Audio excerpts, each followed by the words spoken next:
Hey everyone, quite often we hear that there's 613 commandments in the Torah. But is that number correct? Let's look into it.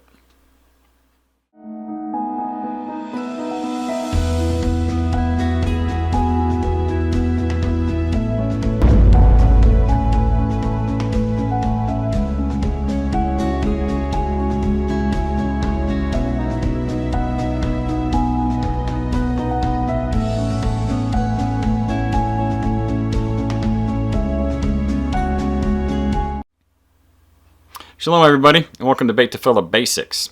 One of the common questions I'm asked from people who are new to this walk is, how do you keep all 613 of those commandments?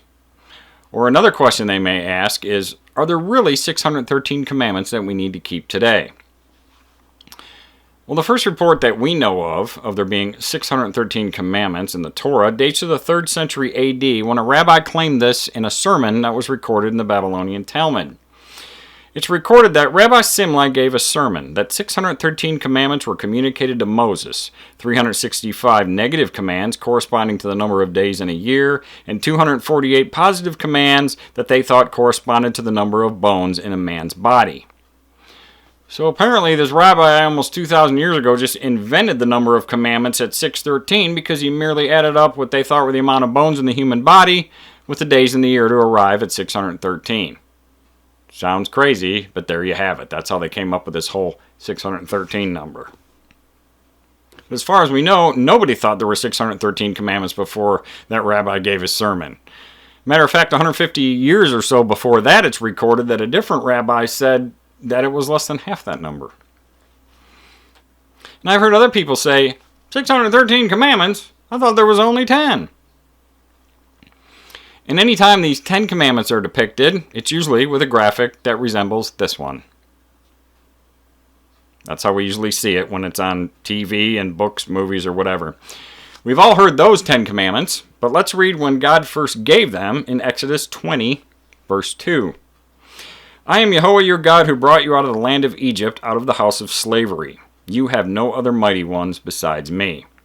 Well, that was the first commandment, obviously, and I'm going to stop right there, as I'm sure we all know the other 9 from that list. But if you take note of what I just read from the 20th chapter of Exodus, you'll notice I started with verse number 2. Let's hear verse number 1 from Exodus 20, verse 1. And God spoke all these words, saying. So God spoke those commandments.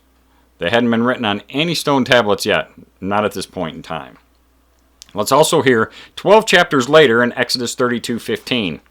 And Moses turned and went down from the mountain, and the 2 tablets of the testimony were in his hand. The tablets were written on both their sides, on the one side and on the other were they written. Written on both their sides. Well, that's not how they're portrayed in all the depictions of them, is it? Let's see that graphic again. Nope, they're always depicted just on the one side of the tablets, as you can see, and with plenty of room to spare. Now, if you want to go read all the commandments in the Torah covenant that God gave to us through Moses in Exodus chapters 25 through 31, go ahead. It's a lot of them. It's way more than 10, but it's not 613. Now, I haven't gone through the Torah personally and counted them all myself, but according to a more modern count, there are 77 positive commandments, or things we are to do, and 194 negative commandments, or things we are to refrain from doing, in the total of the ones that are applicable for us today. But to think that anyone individually ever had to keep all the commands in the Torah is absolutely not the case. Some were just for men, some were just for women, some were for farmers, some were for fabric makers, etc., and a very large list of specific commandments that pertain just to the Levitical priesthood. Many of those commandments were instructions and guidelines on how to build their tabernacle and make all the accoutrements for it. There are a lot of commandments on how to make the priestly clothing, the hat, the ephod, the Ark of the Covenant, and many other commands for the tribe of Levi that were needed to carry out all the commandments and instructions pertaining to the sacrifices, the offerings, the tithes, the wave and sheaf offerings, the feasts, and so on and so forth. That's a huge percentage of all the commandments right there. And when you read all this and you see how many of them that pertain to the tabernacle, ark, and the priestly duties and the sacrifices, you can see that there's a lot of them that we cannot keep today without a temple and a valid priesthood to maintain it. However, there are a lot of them that we can keep in the Torah covenant that was given to God's people. In that spoken list that God commanded that we heard in Exodus chapter 20, we didn't hear any commandments mentioned in that list about all the food laws, the feast days, the Shemitah, the wearing of tzitzit, things like that, which all apply today. We know the sacrificial laws and offerings were already in place back in Cain and Abel's time, as we can read about the offerings in Genesis chapter 4. And the food laws were already in place back in Noah's time, which is way before Mount Sinai, as Noah was told to take 1 pair each of the unclean animals into the ark and 7 pair each of the clean animals into the ark. So there's 2 examples of commandments that were already known and established way before Mount Sinai. It would seem like God gave the newly freed children of Israel a simple list of commandments when he first liberated them from Egypt. But once he got them into their camp by Mount Sinai, he needed to write it all down himself with his own hand to deliver it to them through Moses. And he told them of this covenant, do not add to it or subtract from it. That way everyone is bound by the same set of laws. And then later in the book of Deuteronomy, when Moses was giving them a recap, this was said in Deuteronomy chapter 30, verses 1 through 4.